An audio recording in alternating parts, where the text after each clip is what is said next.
আসসালামু আলাইকুম প্রিয় ষষ্ঠ শ্রেণীর শিক্ষার্থীরা, তোমরা যারা ষষ্ঠ শ্রেণীতে রয়েছো তাদের জন্য আজকের এই ভিডিওটি হবে অনেক গুরুত্বপূর্ণ অনুশীলনী। এখানে তোমরা দেখতে পাচ্ছ 1.4-এর একটা 11 নম্বর গুরুত্বপূর্ণ একটা সৃজনশীল, যে সৃজনশীলটা তোমাদের সামনে অর্ধবার্ষিক পরীক্ষা রয়েছে এবং বার্ষিক পরীক্ষা রয়েছে, দুই পরীক্ষাতে আসার সম্ভাবনা অনেক বেশি। তো এই অঙ্কটি তোমরা সমাধান করার জন্য প্রথম আগে অঙ্কটি পড়ে নিবে এবং বোঝার চেষ্টা করবে, কারণ অঙ্ক সমাধান করতে গেলে আগে বুঝতে হবে। তো এখানে আমি অঙ্কটা পড়ে নিই, তোমরা একটু খেয়াল করো। জাবিদ অতিক্রান্ত মোট পথের 10 ভাগের 3 ভাগ রিকশায়, 5 ভাগের 2 ভাগ সাইকেলে এবং 5 ভাগের 1 ভাগ অংশ হেঁটে, এবং অবশিষ্ট যে পথ থাকে সে পথের দৈর্ঘ্য হলো 2 কিলোমিটার। সেই 2 কিলোমিটার পথ ঘোড়ার গাড়িতে যান। অর্থাৎ এটা পড়ে যা বুঝলাম, জাবিদ নামের একজন ব্যক্তি সে একটা পথ অতিক্রম করে, সে রিকশায় যায়, সাইকেলে যায় এবং হেঁটে যায়, তারপরও পথটা শেষ হয় না, অবশিষ্ট যে পথটা থাকে সে 2 কিলোমিটার ঘোড়ার গাড়িতে পাড়ি দেয়। এই পর্যন্ত বোঝা গেল। তারপর এখানে খেয়াল করো, রিকশা এবং সাইকেলে প্রতি কিলোমিটার মানে 1 কিলোমিটার, প্রতি কিলোমিটার পথ যেতে তার 5 মিনিট সময় লাগে। অর্থাৎ রিকশা এবং সাইকেলে সে যে দূরত্ব অতিক্রম করে তার প্রতি কিলোতে তার সময় লাগে 5 মিনিট। এখন ক নাম্বারে তোমাদের বলতেছে 3-এর 10, 2-এর 5, 1-এর 5কে মানের ঊর্ধ্বক্রম অনুসারে সাজাও। অর্থাৎ মানের ঊর্ধ্বক্রম মানে ছোট থেকে বড়।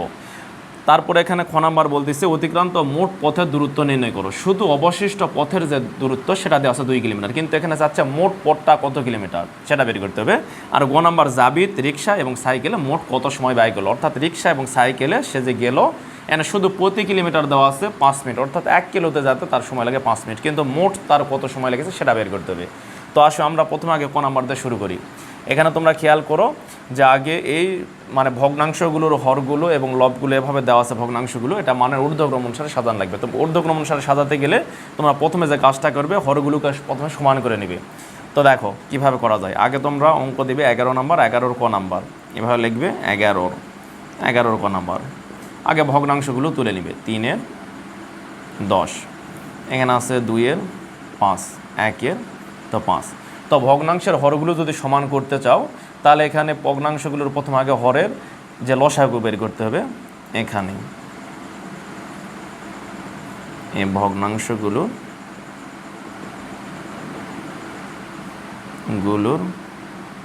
হরের লসাগু, অর্থাৎ হরের লসাগু বের করতে হবে, এই লসাগু। আচ্ছা, হরের লসাগু কত হবে তোমরা হয়তো ব্যবহার নির্ণয় করো। 10, 5, 5, তাহলে 5 দিয়ে ভাগ যায়, তাহলে 5 দুগুণ 10, 5 একে 5, 5 একে 5, তাহলে 5 দুগুণ 10, 10 একে 10, 10 একে 10, তাহলে লসাগু হবে 10। তাহলে তোমরা একটু খেয়াল করো, তাহলে এখানে তোমরা কী লিখবে, প্রথম ভগ্নাংশ সমান, এখানে খেয়াল করো 3-এর 10 আছে, এখানে 3-এর 10, অর্থাৎ যে ভগ্নাংশগুলোর হর নিচে 10 থাকবে না, কোন সংখ্যা গুণ করলে 10 হবে সেটার নিচে হর এবং লবকে উভয়কে গুণ করতে হবে। তাহলে প্রথম ভগ্নাংশ তো 10 আছে, এখানে কোনো কিছু করার প্রয়োজন নাই। তোমরা দ্বিতীয় ভগ্নাংশ যাবে, তাহলে দ্বিতীয় ভগ্নাংশ আছে 2/5, এখানে 10 তোমাদের তৈরি করে নিতে হবে। তাহলে এখানে 2/5 আবার লিখবে, লিখে এখানে এই 5-এর সাথে কত গুণ করলে 10 আসবে, তাহলে 2, তাহলে উপরের লবকেও 2 দিয়ে গুণ করতে হবে, তাহলে 2 আর 2 গুণ করলে 2 দুগুণ 4, আর নিচে 5 আর 2 গুণ করলে 5 দুগুণ 10। এখানে খেয়াল করো, এখানেও হর 10, এখানেও হর 10, দুইটা। এখন লাস্টের একটা কাজ করতে হবে, তৃতীয় ভগ্নাংশ। তোমরা খেয়াল করো, এখানে 1/5 আছে, 1/5, তাহলে সমান চিহ্ন দাও, তাহলে 1/5। এখন 5-এর সাথে কত গুণ করলে 10 আসবে, তাহলে 2 গুণ করলে 10 আসবে, তাহলে নিচে উপরে একই সংখ্যায় গুণ করতে হবে, তাহলে 2 দিয়ে 5 গুণ করলে 10, আর 1 দিয়ে 2 গুণ করলে 2 একে 2। এখন তোমরা খেয়াল করো 10, 10, 10। তো সমাহর করার কী জন্য করলাম এটা একটু বলে নিই, যে যদি কোনো ভগ্নাংশের হর সমান থাকে তাহলে উপরে যেটা লব বড় সেটাই হয় বড় ভগ্নাংশ। তাহলে এখানে খেয়াল করো যে 4 এটা বড়, এখানে 10, 10, 10, তাহলে 4 বড়, এটা সব থেকে বড় হবে, তার থেকে ছোটো হবে 3, আর সবচেয়ে ছোটো হবে 2। তাহলে এখানে তোমরা লিখবে ভগ্নাংশগুলোকে মানের ঊর্ধ্বক্রম, ভগ্নাংশগুলোকে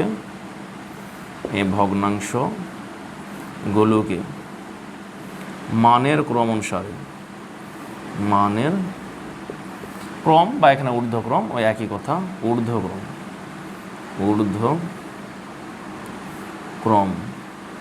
অনুসারে সাজায়। এখন খেয়াল করো, এখন সবগুলোর নিচে হর আগে 10, 10কে লিখে নিবে, 10, এখানেও লিখবে 10, এখানেও লিখবে 10। এখন দেখো তাহলে সব থেকে ছোটো কোনটা 2, এখানে 2 বসাবে।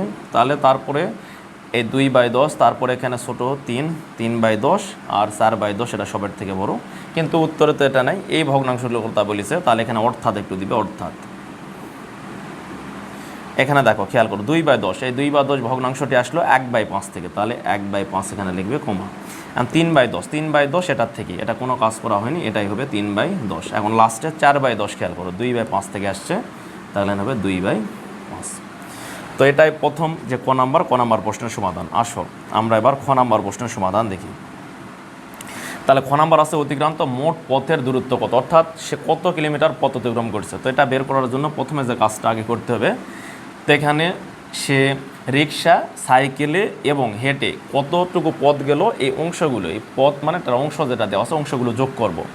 যোগ করে মোট পথ ধরবো এক অংশ, একর থেকে যদি আমি রিক্সা, সাইকেল আর হেঁটে এই অংশটা যদি বাদ দিয়ে অবশিষ্ট অংশের দৈর্ঘ্য থাকবে, তাহলে অবশিষ্ট অংশের দৈর্ঘ্য যে অংশ আছে ওটার সমান 2 কিলোমিটার লেখা যাবে। তাহলে এক অংশের যদি বের করি তাহলে মোট পথের দৈর্ঘ্যটা বের হবে।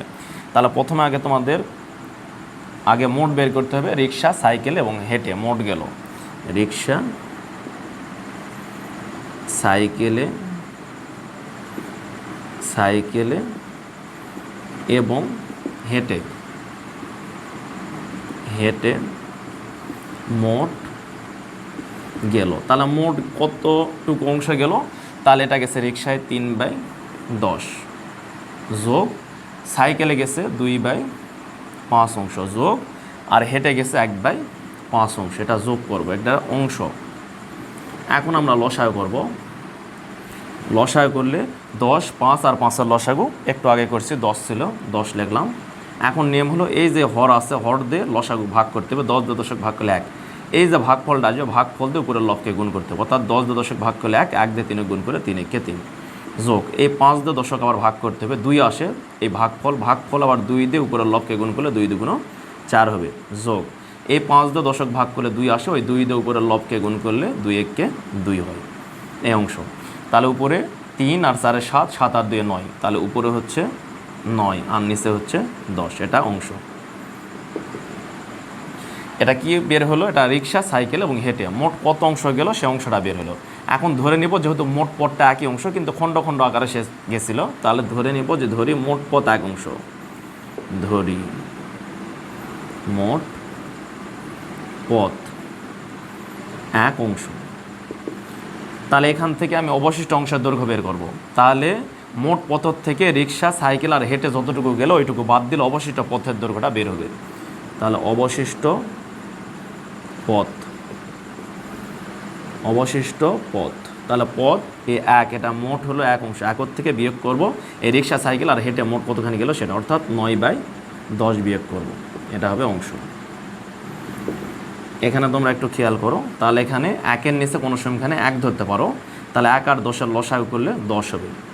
এখন এই যে 1-এর নিচে তোমরা মনে মনে 1 ধরলে 1 দিয়ে লসাগু ভাগ করতে হবে, তাহলে 1 দিয়ে 10 ভাগ করলে 10, 10 দিয়ে উপরের আবার এটা যদি গুণ করি 10 একে 10 লেখা যাবে, তারপরে বিয়োগ আছে, বিয়োগ চিহ্ন দিবে, এই 10 দিয়ে 10 ভাগ করলে 1, 1 দিয়ে 9 গুণ করলে 9 একে 9 এই অংশ। তাহলে এখানে তোমরা খেয়াল করো যে 10 থেকে 9 বাদ গেলে তাহলে উপরে থাকবে 1 আর নিচে থাকবে 10, এটা হবে অংশ। এটা কিন্তু বের হলো অবশিষ্ট পথের যে দৈর্ঘ্য সেটা। তাহলে অবশিষ্ট পথের দৈর্ঘ্য বের হলো এটা। তাহলে এখানে অবশিষ্ট পথের অংশ 1/10 বের হলো, আর এখানে কোশ্চেনে দেওয়া আছে 2 কিলোমিটার, অর্থাৎ এটা অবশিষ্ট, এটা অবশিষ্ট। তাহলে আমরা প্রশ্ন মতে দিয়ে লিখতে পারবো, এনে প্রশ্ন মতে দিয়ে লিখতে পারবো। আচ্ছা এখানে আমি লিখে দিই প্রশ্ন মতে, এই প্রশ্ন মতে।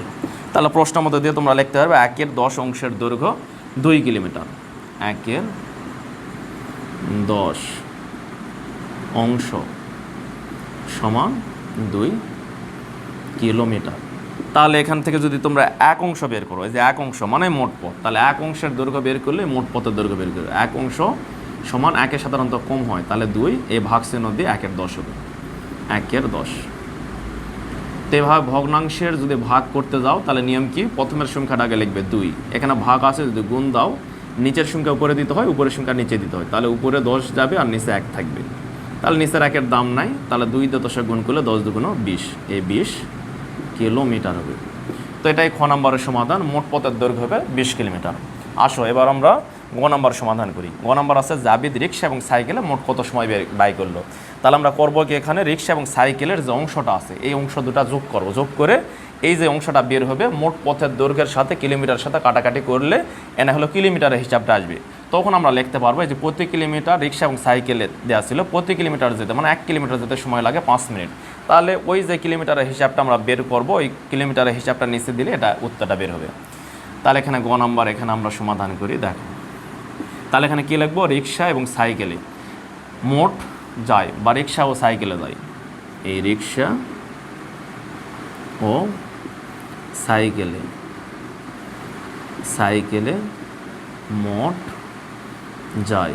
তাহলে মোট কত যায়, তাহলে রিক্সায় যায় রিক্সায় যায় তাহলে 2-এর 10, আর এখানে সাইকেলে যায় 2-এর 5। তাহলে এখানে 3-এর 10 এটা রিক্সা যোগ সাইকেলে যায়, তাহলে 2-এর 5 এই দুটা যোগ করব, এই দুটা হবে অংশ। তাহলে এখানে লসায় করলে 10 আর 5 লসায় করলে 10ই হয়। এই 10 দশক ভাগ করলে 1, 1 দিয়ে 3 গুণ করলে 3 একে 3 যোগ 5 দশক ভাগ করলে 2 হয়, 2 2 গুণ করলে 2 2 4 হয় এই অংশ। তাহলে 4 আর 3 যোগ করলে 7 হয়, আর নিচে থাকে 10। এটা অংশ বের হলো। এখন কিলোমিটারের হিসাবটা যদি বের করতে চাই তাহলে মোট এই যে কিলোমিটার আছে এই পথের দৈর্ঘ্যের সাথে অংশটা কাটাকাটি করতে হবে। তাহলে রিক্সা আবার লিখব, আবার রিক্সা ও সাইকেলে অতিক্রম করে, তাহলে মোট পথ কত ছিল, 20 কিলোমিটার। এই 20 কিলোমিটার এখানে দিব এর দিয়ে 7/10 অংশতে কাটাকাটি করব, 7/10 অংশতে যদি কাটাকাটি করি তাহলে এখানে কিলোমিটার হিসাবটা আসবে। তাহলে এখানে 0 0 তোমরা কাটা দিতে পারবো। এই 2 আর 7 গুণ করলে 7 2 এখানে তোমরা 14 লিখতে পারবে, অর্থাৎ 14 কিলোমিটার। তাহলে কিলোমিটার হিসাবটা তোমরা বের করতে পারবে। এখন একটা কাজ করলে উত্তরটা বের হবে। এখন এটাকে লিখবো যে প্রতি কিলোমিটার রিক্সা ও সাইকেলে প্রতি কিলোমিটার পথ যেতে 5 মিনিট সময় লাগে। তাহলে এখানে তোমরা একটু লিখতে পারো রিক্সা ও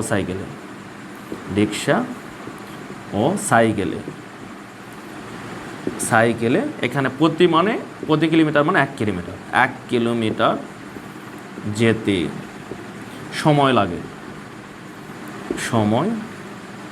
লাগে কত মিনিট, 5 মিনিট। আচ্ছা 1 কিলোমিটার যেতে যদি 5 মিনিট সময় লাগে তাহলে 14 কিলোমিটার যেতে কি বেশি সময় লাগবে না কম লাগবে, বেশি হলে গুণ হবে, 1-এর থেকে 14 বড় বেশি, তাহলে গুণ হবে। তাহলে আগে 5 লিখবে, 5 লিখে তোমরা 14 লিখতে পারবে। তাহলে 5 আর 14 গুণ করলে 5 14 70 মিনিট হয়। তো 70 মিনিট মানে কি, যেহেতু 60 মিনিট 1 ঘন্টা হয় তাহলে 1 ঘন্টা হয় আর 10 মিনিট বাঁচে, তাহলে তোমরা 70 মিনিট সমান 1 ঘন্টা 10 মিনিট লিখতে পারবে। 1 ঘন্টা 10 মিনিট লিখতে পারবে। তো এটাই এই গ নাম্বার প্রশ্নের সমাধান। তো এইভাবে তোমরা খুব সহজেই এবং গোছালোভাবে এই অঙ্কগুলো সমাধান করতে পারবে। আর যদি এই ভিডিওটি তোমাদের কাছে ভালো লাগে তো অবশ্যই লাইক কমেন্ট ও শেয়ার করবে। আর নতুন নতুন ভিডিও পেতে এই ফেসবুক পেজটি যেটা রয়েছে এটা ফলো দিয়ে আমার সাথেই থাকতে পারো। তো সকলের সুস্বাস্থ্য কামনা করে এখানে শেষ করলাম। সবাই ভালো থাকো, সুস্থ থাকো। আসসালামু আলাইকুম সবাইকে।